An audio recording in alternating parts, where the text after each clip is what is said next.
আসসালামু আলাইকুম। আশা করি সবাই ভালো আছেন। আজ আমি দেখাবো আমার দার্জিলিং কমলা গাছের চিত্র, কীভাবে তারার মতো ফুল ফুটেছে।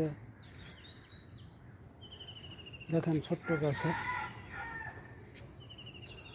এই প্রথমবার ফুল ফুটলো। সমস্ত গাছ দেখেন, আপনারা চাইলে এই চারা রোপণ করতে পারেন। এই ধরনের চারা, এই যে চারা আমার এখানে দেখতে পাচ্ছেন, এই একই ধরনের চারা আমার নিকট রয়েছে। আপনারা যদি মনে করেন নিতে পারেন। ভরপুর ফল ইনশাল্লাহ গাছে ধরবে। কয়েক জাতের কমলার চারা আমার কাছে আছে, উন্নত জাত। এর ভিতরে একটা হলো এই দার্জিলিং জাত।